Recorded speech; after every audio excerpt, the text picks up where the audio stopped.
Et si une simple invitation à passer quelques jours à la campagne se transformait en l'expérience la plus inattendue de votre vie? Un lieu isolé, une atmosphère pleine de secrets, et le sentiment qu'à chaque étape, quelque chose de plus profond était sur le point de se produire. C'est exactement ce que j'ai vécu lorsque j'ai décidé d'accepter l'invitation à la ferme de mon oncle Orlando. Mais je n'aurais jamais imaginé ce qui m'attendait là-bas. Êtes-vous prêt à le découvrir? Je m'appelle Amélie, 23 ans, étudiante universitaire et au collège et en stage jusqu'au cou. Entre les pages d'auteurs classiques et les heures passées dans un bus bondé, ma vie est un chaos soigneusement contrôlé. Mais cette fois, quelque chose de différent s'est produit. Ma mère nous a proposé d'aller passer quelques jours à la ferme de l'oncle Jacques. Une simple invitation, non? Mais cet endroit contenait quelque chose qui allait tout changer. Imaginez-vous naviguant sur des routes désertes, avec le soleil se couchant à l'horizon, l'anticipation de quelque chose de nouveau grandissant à chaque kilomètre. Vous ne savez pas ce que vous allez trouver, mais vous avez l'impression que ce sera différent. C'était exactement comme ça pour moi. L'idée de passer quelques jours sans téléphone portable, déconnecté d'Internet, semblait être une parfaite occasion de se déconnecter du monde. Nous avons pris la route tôt, mais comme le lieu était assez isolé, nous n'arrivons qu'en fin d'après-midi. Ma mère était excitée, se remémorant de vieilles histoires sur la ferme pendant que nous conduisions. Le parcours semblait commun, mais chaque virage augmentait ma curiosité. Dès que nous nous sommes garés, oncle Jacques nous attendait à la porte, avec un sourire chaleureux. Il m'a serré dans ses bras et a commenté « Waouh, Amélie, tu as tellement grandi. Tu es une belle fille. Tu vas adorer ces jours-ci. » L'oncle, qui avait déjà la soixantaine, semblait toujours le même conteur. Pendant qu'il parlait, mes souvenirs de la ferme ont commencé à revenir. Derrière la tranquillité du paysage et l'étreinte chaleureuse de mon oncle, il y avait une énergie différente. Quelque chose de difficile à décrire, mais qui m'a émue dès mon arrivée. L'endroit semblait respirer l'histoire. Les grands arbres, l'odeur de la terre, le ciel ouvert, c'était comme si le temps s'était arrêté là. Mais quelque chose dans les yeux de mon oncle, ou peut-être dans la façon dont il me regardait, m'a donné l'impression que ces vacances ne seraient pas seulement du repos. Ce qui allait arriver était impossible à prévoir. Un silence qui n'était pas seulement calme, mais une invitation à quelque chose de plus intime. Il a commencé à partager des histoires d'antan, en se rappelant comment moi et la fille des voisins, Marsigna, courions autour de la ferme. Ces paroles m'ont apporté un sentiment nostalgique et confortable. « Connaissez-vous Camille? C'est elle qui m'aide ici maintenant, » a-t-il commenté avec un ton plein de fierté. Mon cœur s'est réchauffé quand j'ai entendu cela. Je me suis toujours tellement amusée avec elle et je me demandais ce qu'elle faisait ces jours-ci.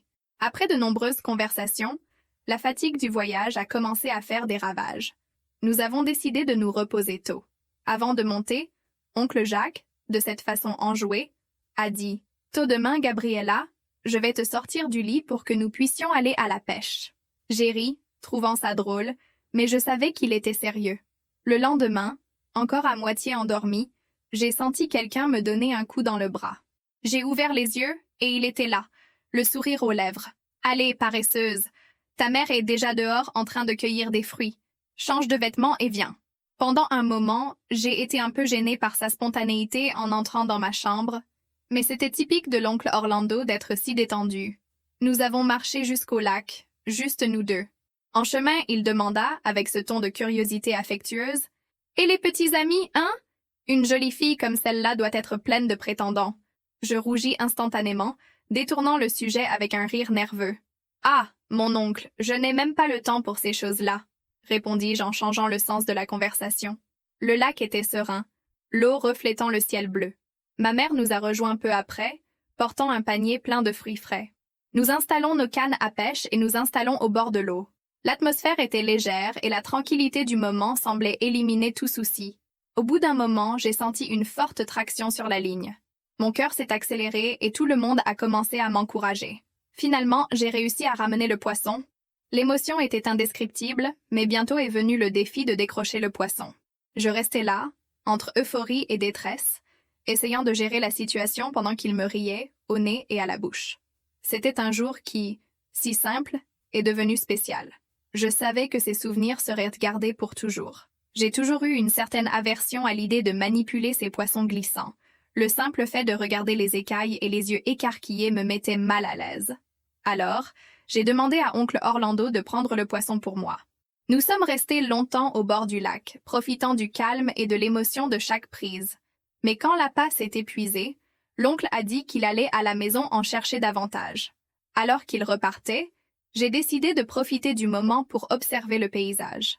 Le bruit des oiseaux, la brise fraîche et le reflet des arbres dans l'eau créaient un décor parfait. C'était ce genre de tranquillité qui semble vous envelopper, comme si le temps s'était arrêté un instant.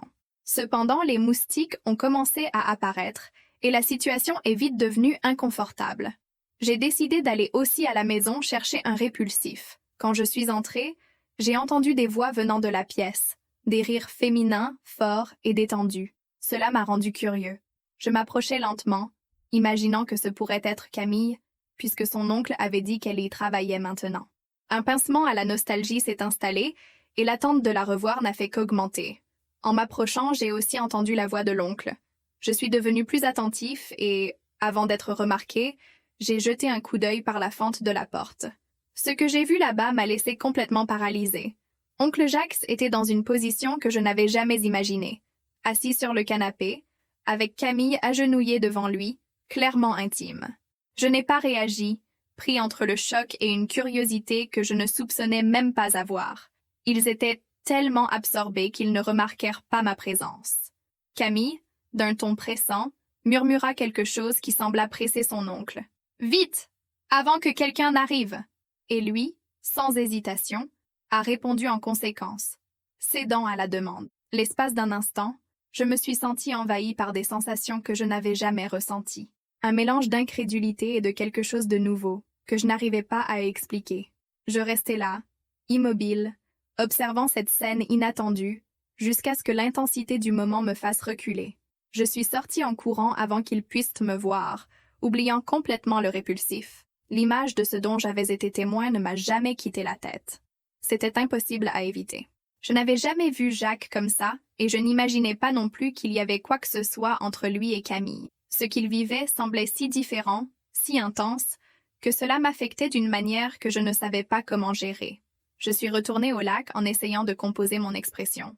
Quand ma mère m'a demandé si j'avais trouvé le répulsif, j'ai inventé que je ne le trouvais pas. Elle, déjà gênée par les moustiques, a décidé de rentrer chez elle. Et je suis restée là, seule, essayant d'organiser le tourbillon de pensées apporté par cet après-midi. Sur le chemin du retour à la ferme, nous avons rencontré oncle Jacques, qui semblait de bonne humeur. Il nous a appelés, excités, et nous a dit que Camille était arrivée. « Tu dois venir pour que je puisse te présenter à nouveau Amélie. » Il a insisté. À notre retour, j'ai tenu à dissimuler mes pensées confuses et je suis allée directement serrer Marsigna dans mes bras. Elle était radieuse en me voyant, avec un sourire sincère qui m'apportait un peu de réconfort. Malgré tout ce qui se passait encore dans ma tête, j'ai décidé d'essayer de me détendre et de profiter du moment présent. Elle m'a tirée dehors, pleine d'énergie, et a commencé à me poser 1000 questions. « Dis-moi tout, Amélie. Comment se passe l'université? Et tes études? Qu'as-tu fait de bien ?» demanda-t-il sans manquer aucun détail. Petit à petit, j'ai commencé à me détendre. J'ai commencé à parler du cours, à partager des histoires, et bientôt la conversation s'est déroulée comme si nous n'avions pas passé autant de temps loin les uns des autres. Camille, à son tour, a commenté que sa routine n'était pas du tout excitante. « Ah, ma vie est plutôt ennuyeuse. Je reste ici pour aider Jacques, m'occuper des choses à la ferme. C'est tout. » L'expression « donner un coup de main » m'a rappelé, presque involontairement, ce dont j'avais été témoin plus tôt. Mais j'ai gardé cette pensée pour moi et j'ai continué la conversation. Après un peu plus de conversation, Camille se rendit à la cuisine pour préparer le déjeuner. C'est alors que j'ai commencé à remarquer les subtilités. Petit regard entre elle et oncle Jacques, sourire discret et touche légère, mais clairement intentionnelle. Ma mère, inconsciente de tout cela, semblait calme, appréciant l'atmosphère accueillante du lieu et discutant avec animation avec son oncle. Après le déjeuner, nous nous sommes reposés un moment. Alors que l'après-midi commençait à tomber, nous sommes allés dans la cour. L'oncle Jacques, à sa manière décontractée, ouvrit le placard et en sortit quelques bouteilles de cognac artisanal. Le sourire aux lèvres, il demanda « Alors, Amélie, tu veux essayer? C'est bon. » Camille, en riant, m'a donné un petit coup de pouce. « Essaye, Amélie. Celui-ci est vraiment bon. Même si j'étais habituée aux bières et aux milkshakes, j'étais curieux et j'ai décidé de l'essayer. J'ai bu quelques gorgées timides au début, mais avec leurs encouragements, j'ai commencé à me détendre. Marsigna, beaucoup plus à l'aise, remplit son verre sans hésiter. La cognac a frappé plus vite que prévu. J'ai senti cette chaleur monter, me laissant un peu plus léger et plus détendu. C'est alors que, peut-être poussé par la boisson, j'ai décidé d'aborder le sujet qui me préoccupait depuis le matin. J'ai regardé Camille et d'un ton un peu enjoué, j'ai dit « Quoi de neuf, Camille? Toi et oncle Jacques, je vous ai vu ce matin. Que se passe-t-il » Elle s'arrêta une seconde, visiblement prise par surprise, puis eut un rire nerveux. Il m'a regardé et son sourire est devenu plus détendu. Elle semblait soulagée de pouvoir en parler. « D'accord, Amélie. Puisque tu l'as vu, je pense qu'il n'y a aucune raison de le cacher. Si vous appréciez cette histoire, laissez un like et abonnez-vous à la chaîne. De cette façon, vous restez au courant de tous les détails et ne manquez aucune des émotions à venir. » Et puis, elle a commencé à s'ouvrir. Avec un sourire un peu malicieux, Camille a avoué « Orlando et moi sommes ensemble depuis 2 ans maintenant. » J'étais surpris, ne sachant pas comment réagir. C'est quelque chose qui ne m'a jamais traversé l'esprit. Elle prit une profonde inspiration, comme si elle se préparait à approfondir sa confession, et continua. « Amélie, il m'a fait découvrir qui je suis en tant que femme, tu sais. Depuis que nous avons commencé, tout s'est passé si naturellement. Il est drôle, attentionné et honnêtement, je ne me suis jamais sentie aussi à l'aise avec qui que ce soit. » Tandis qu'il parlait, ses yeux pétillaient d'enthousiasme, un mélange d'excitation et de quelque chose de plus intense, ce qui me laissa encore plus intriguée. Elle est allée plus loin en disant que l'oncle Jacques était le premier homme avec qui elle avait eu une relation intime, qu'il avait exploré en elle des sensations dont elle ignorait même l'existence. Après lui, j'ai même eu d'autres hommes, mais ils étaient toujours plus âgés. Je pense que j'ai un faible pour les couronnes, a-t-il ajouté avec un rire malicieux. Puis, renversant les rôles, il m'a demandé comment étaient les gars dans la grande ville et si je sortais beaucoup. Au milieu de la conversation et de la cognac qui me déliait encore la langue, j'ai fini par admettre que je n'avais jamais été avec personne. Camille sourit malicieusement et dit « Qui sait, peut-être que le crochet t'accrochera pendant que tu es là. » J'étais gênée, j'ai ri un peu et j'ai rapidement changé de sujet. Pourtant, la conversation m'a fait réfléchir, et ces mots n'arrêtaient pas de me revenir à l'esprit. Le lendemain matin, je me suis réveillée tôt, encore un peu étourdie par la cognac de la veille. Ma tête était lourde et mes pensées étaient confuses. Je me suis levée pour aller à la cuisine, boire de l'eau et chercher des médicaments pour soulager ma gueule de bois. Je portais mon pyjama, ne pensant pas que quelqu'un arriverait si tôt. Quand je suis arrivée, je me suis retrouvée nez à nez avec oncle Jacques, déjà en train de jouer avec certaines choses. Il m'a regardée et m'a demandé « As-tu besoin d'aide pour quelque chose ?» J'ai répondu que je cherchais juste quelque chose pour soulager ma gueule de bois, en essayant d'agir normalement. Cependant, je sentais le poids de son regard, qui parcourait mon corps de la tête aux pieds, d'une manière qui me mettait mal à l'aise. Il y avait quelque chose de différent dans ce regard, presque évaluateur, comme s'il mesurait non seulement moi, mais le moment présent. J'étais nerveux, essayant de faire comme si je n'avais pas remarqué. Cependant, les souvenirs de la conversation avec Camille, la veille au soir, ont commencé à m'envahir. La façon dont elle parlait de lui, l'intimité qu'elle décrivait, et la scène dont j'avais involontairement été témoin. Un frisson me parcourut le dos.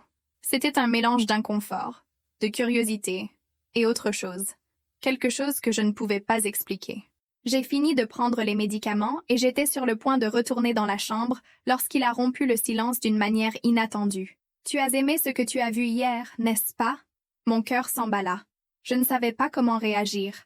Je n'aurais jamais imaginé qu'il avait remarqué ma présence dans la scène avec Camille. Quand oncle Jacques a fait ce commentaire, j'ai senti mon visage brûler d'embarras. Mon cœur s'emballa et j'essayais de cacher ma nervosité en faisant comme si je n'avais rien entendu. Je quittai rapidement la cuisine pour me diriger vers la chambre. Allongée, le silence ne faisait qu'amplifier le tourbillon d'émotions. Je me tournais et me retournais, incapable de trouver la paix, alors que les images de cette scène continuaient à envahir mon esprit. Avant que je m'en rende compte, mon corps a réagi tout seul. Mes mains ont commencé à explorer mon propre corps et la chaleur des souvenirs m'a plongée dans des sensations inconnues. Je suis devenue mouillée, plongée dans un mélange de culpabilité et d'excitation. Avec l'aube, mon esprit était encore trouble. mais il était temps de me lever.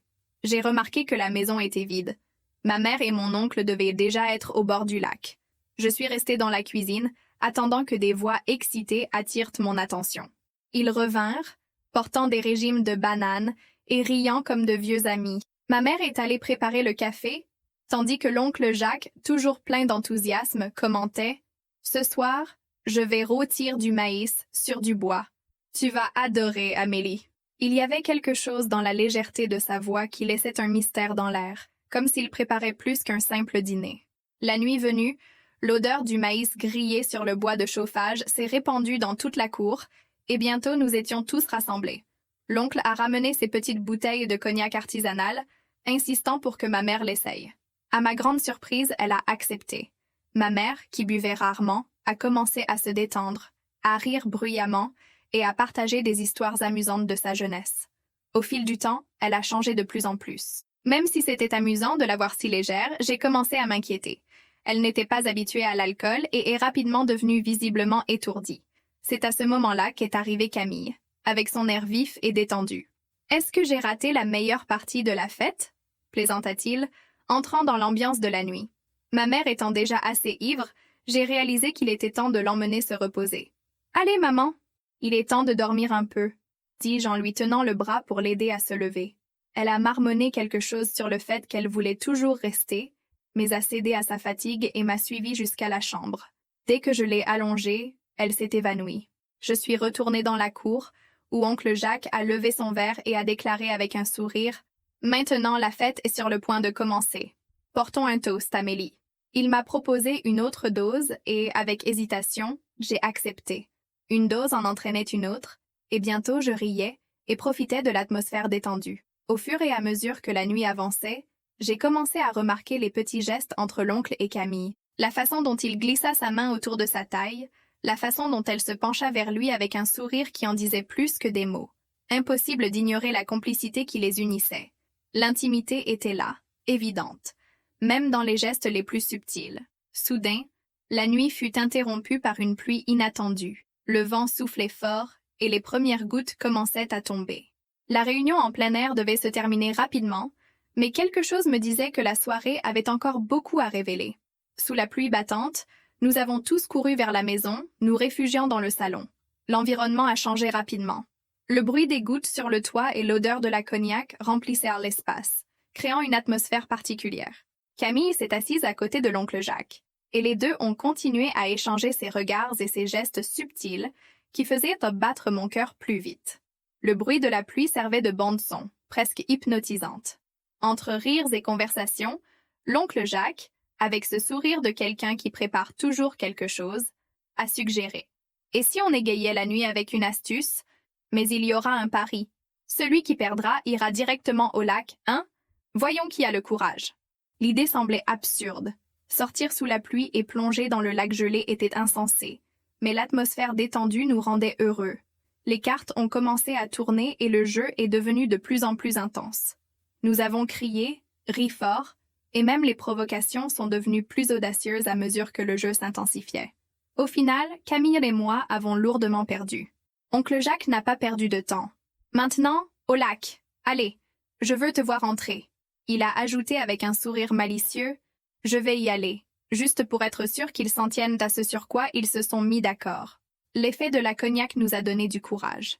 Nous avons marché ensemble jusqu'au lac, en riant comme si la nuit froide et pluvieuse était la chose la plus naturelle au monde. J'y suis entré le premier, ressentant l'impact de l'eau froide, mais la chaleur de l'alcool a rendu l'expérience plus supportable.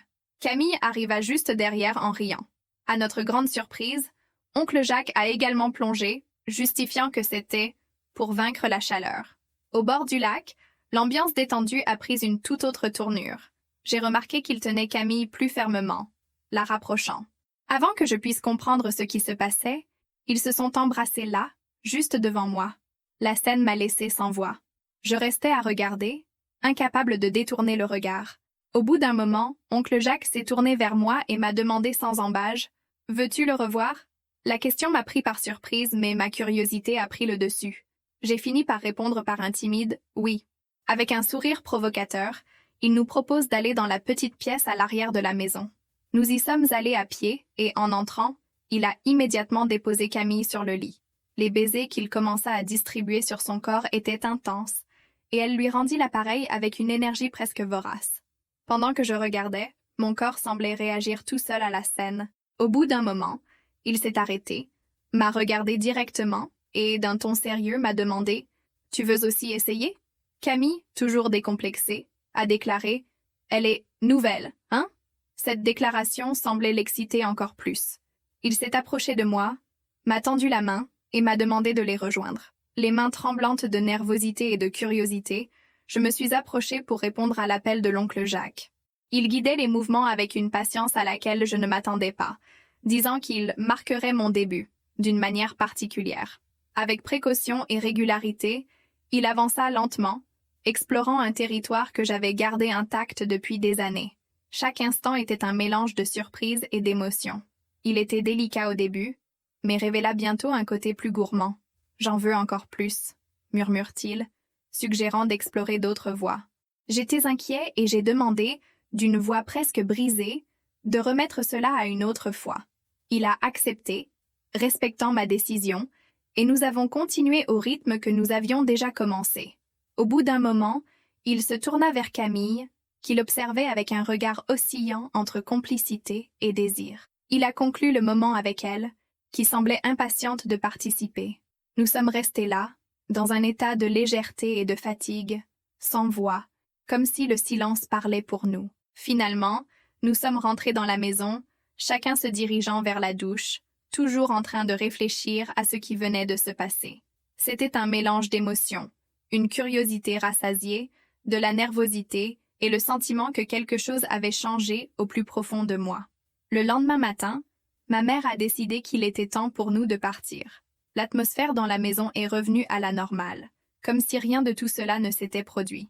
Nous avons emballé nos affaires, et bientôt nous sommes partis, laissant derrière nous non seulement la ferme, mais toutes les expériences que j'y ai vécues. Alors que la voiture revenait, mon esprit errait dans les événements des dernières semaines. Je n'aurais jamais imaginé qu'une simple sortie en famille se transformerait en quelque chose d'aussi remarquable. Tout ressemblait à une montagne russe d'émotions, où les rires, les jeux et les moments inattendus s'entremêlaient d'une manière que je n'aurais jamais pu prédire. En examinant chaque détail, j'ai réalisé à quel point cette expérience m'avait transformée. Il ne s'agissait pas seulement des moments passés au bord du lac ou des conversations autour du feu de camp. Il s'agissait de découvrir des parties de moi-même dont j'ignorais même l'existence.